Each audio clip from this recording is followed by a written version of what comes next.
s'agit d'un bâtiment classé en note 2 qui date du XVIIIe siècle, deuxième partie du XVIIIe siècle. Les interventions principales pour ce chantier ont résidé en l'intégration du programme communal qui était souhaité, c'est-à-dire l'extension de son administration et la création d'un dépôt d'archives dans les combles, avec les enjeux de préservation patrimoniale. Très grands enjeux ont été la restauration de la charpente et son maintien dans son dessin originel, ainsi que la préservation du plancher historique du deuxième, donc sous les combles, qui est un plafond peint, qui date effectivement de la fin du Xe siècle, ainsi que la récupération d'environ 80% des crépiers à la chaux d'origine. Nous avons eu la possibilité également de récupérer la plupart des parquets qui ont été soit restaurés, soit complétés.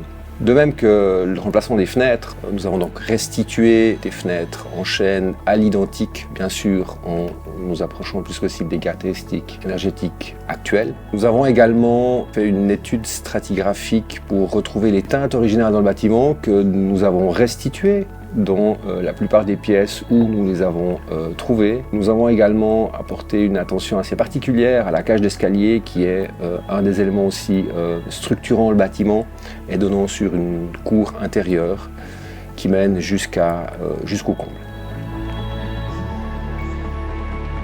Pour tous les bâtiments qui ont reçu cette note 2, on doit avoir une approche globale du bâtiment, c'est-à-dire qu'on doit étudier l'ensemble du bâtiment et essayer de savoir qu'est-ce qui a de l'intérêt patrimonial et qu'est-ce qui n'en a pas. Ce chantier est le fruit d'une collaboration étroite entre la commune, l'architecte ainsi que les divers artisans qui ont œuvré sur ce chantier.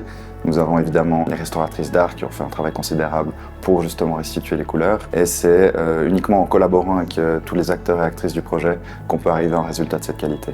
Un bâtiment de cette importance patrimoniale nécessite évidemment une étroite collaboration, mais également le choix de matériaux, de teintes adaptés au bâtiment. Je pense notamment au choix des fenêtres, qui sont des fenêtres en chêne, au choix des tuiles, qui sont les petites tuiles traditionnelles du Pays de Vaud, ou encore au choix des couleurs intérieures, qui doivent correspondre finalement au caractère du bâtiment. Tous ces points ne veulent pas dire qu'on bloque le bâtiment, qu'on fige le bâtiment.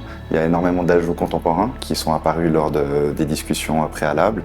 Ces ajouts sont nécessaires pour l'usage, pour le confort des usagers également, mais surtout, et ça c'est ce qui est important pour les monuments et sites, c'est que ces ajouts sont réversibles, c'est-à-dire que tous les éléments nouveaux ne péjorent pas la substance et le caractère du bâtiment. Donc ils sont non seulement réversibles, mais également intégrés au caractère. Le changement d'affectation, c'est-à-dire de mettre les bureaux, donc l'extension de l'hôtel de ville dans ce bâtiment, était un choix du point de vue des monuments et sites qui était tout à fait acceptable, puisqu'il ne modifie pas fondamentalement le fonctionnement du bâtiment, sa typologie. Donc c'est un programme qui est adapté au bâtiment, puisqu'on a toujours tendance à répéter que le programme doit s'adapter au bâtiment et non l'inverse. Le bâtiment ne doit pas subir le programme. Et ici, à l'hôtel de ville, le programme était parfaitement adapté à cela.